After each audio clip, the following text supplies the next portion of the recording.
So after all that math, let's talk about some real tangible things, although they still involve math. We're going to talk about how in the book, as you get to chapters 9, oxygen really comes on the scene. And the major point of the book is that it's not just oxygen increasing. It's not even just having more energy to do things because oxygen is a better fuel. What it is that oxygen actually changes the chemical state of the Earth from reduced to oxidized. And that opens up new possibilities, and you can see this recorded in the genes. And one of the things I like most about this data talk is there's not room to actually show the people. I mean, my book's complicated enough without having the actual data in it. But you guys have to be subjected to it, because I'm going to show you, by the end of this data talk, the actual data that the whole book depends on. So we're going to end up with that. How do we have a historical record that oxygen actually changed which metals were available, resulting in different reactions possible for life? Before we get to that, the first topic of the data talk is, well, okay, we have all these different metals. Are the different metals really so different? And is it really valid to say that metals are powerful by themselves? Now, Jocelyn, you probably don't need any convincing on that, right? Probably all of you are convinced metals can catalyze. But what do I really mean by that? And what's the evidence for that was too complicated to put in the book? This is like deleted scenes, right? But this is also more complicated. In my view, this is actually more convincing than just me standing there waving my arms. Here's a cool paper. So I'm going to give you 3 examples of how metals can catalyze reactions just by themselves, just by being in their natural state. This is one about iron in olivine-based interstellar grains. Asteroids floating around can be catalysts, and this shows how. This is actually a simulation paper, and they're going to actually show the reaction is the simplest possible reaction. It's H and H combining to form a bond, H2. If you bring them close enough, remember the bond is a stable formation. It means that you have the 2 minuses of the electrons being held between 2 plus nuclei. And so it's actually stable once you find it. But the whole problem is bringing them together. It's like a romantic comedy, right? You know, you have the 2 people who are obviously meant for each other, but there's all these barriers to them getting in the way, and at the end they find each other in this happy ending, you know, the way the genre goes. The bond is formed at the wedding ceremony, right? And so you have the same kind of thing going on with H and H forming a bond, but it helps to have a matchmaker. It helps to have something to bring them together. But that's really all it has to be. You just have to bring them in proximity with each other. Then they'll realize they're perfect for each other, and they'll become, and the romantic comedy will be over, okay? The thing is, the naturally occurring, most common mineral in asteroids, olivine, actually will be able to play matchmaker to the simplest chemical out there, which is hydrogen. So one of the most common materials is a catalyst for one of the most common reactions. This shows the olivine, and you can see that olivine is a pretty complex mix of 4 elements: iron, silicon, oxygen, and magnesium. There's only a little bit of iron, and that's one of the questions. Is there enough iron to be able to actually catalyze this reaction? And can we say which of these 4 atoms is most important in bringing the hydrogens together? Now, if you have an H by itself, just an H atom, it will adsorb onto one of 4 different places. It really can't stick to the Si at all, but it has these 4 options of this lattice to bind to. And so they calculated what each of the bond lengths was. And remember, bond lengths are very closely related to energy. And so you can see the bond lengths, and you can actually probably see from which of these bond lengths, which of these is actually the tightest bond. What does hydrogen bind most tightly to? You've got 1.6 angstroms, 2.4 angstroms, 0.96, and 0.96. It binds to the red thing, right? The shortest bond. The red thing's oxygen. And oxygen's all over the place, but it binds too tightly.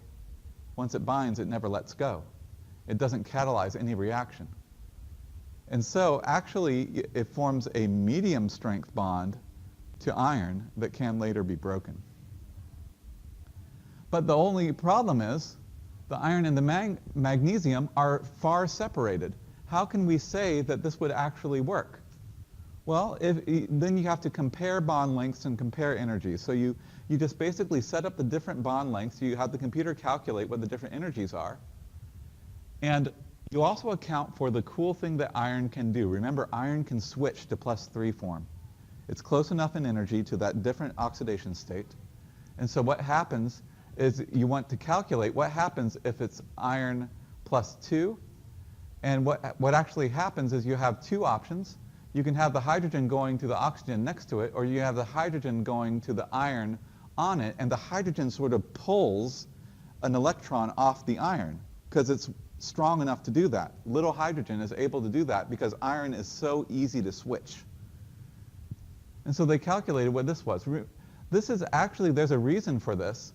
This happens because iron 3 has 5 d orbitals, and if all 5 electrons have the same spin, they're degenerate, and they're actually, it's not strictly speaking that entropy goes up, but they all have the same configuration. That ends up having lower energy. It's like entropy in that way. More accessible configurations means, well, it does mean more entropy and lower energy. The reason why iron 3 is special because its place on the periodic table puts it exactly 5 over, or it has 5 d electrons. The other one does something else at this point. But iron 3 ends up losing 3 electrons, ends up having 5 electrons.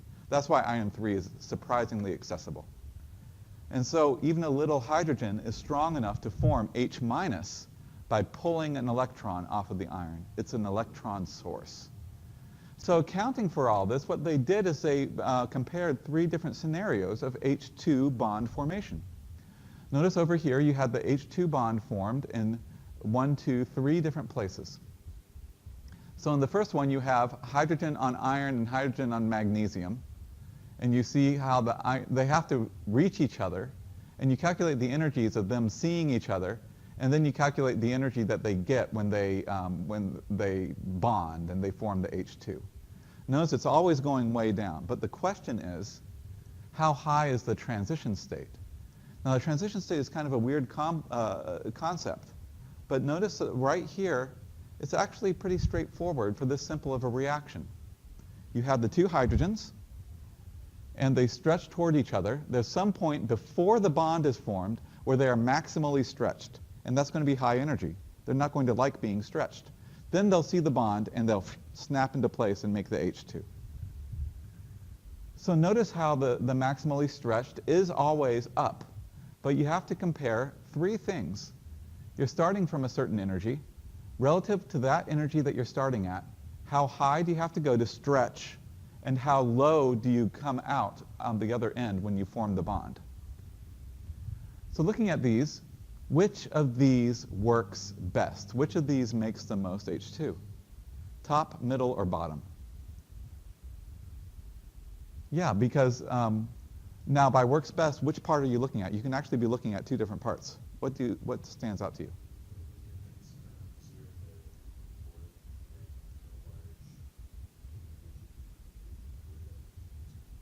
Right. The top of the barrier is lower, the barrier is lower, and the payoff is higher. You get more energy out the other end. So this is the better catalyst, and it turns out that the magnesium is important for holding on to that second oxygen, or second hydrogen, but it's actually, and if you look at these oxygen scenarios, yeah, they're closer, they don't have to stretch as much, but it's harder to pull the H away from the oxygen, and it never really catalyzes the reaction. Probably if there's one thing that's more important, the lower activation energy is probably more important than the ultimate stability of the final product, because we are probably talking kinetics here rather than thermodynamics. But either way, this iron wins on both accounts, being the catalytic side of things. So because iron is special, it can do special things, and that's why we have all the things about iron sulfur structures in the book and things like that. Remember that iron is medium sticky, but even more important than that, there's lots of things that are medium sticky, but there's nothing else that has the 5 d orbitals and has them filled just so that you can easily access the +3 state. So iron-sulfur clusters are common in rocks, just like we have the iron silicate magnesium clusters there. If you have sulfur around, you're going to have a lot of iron-sulfur clusters. Those dissolve up, and those can catalyze reactions just like we're talking about here.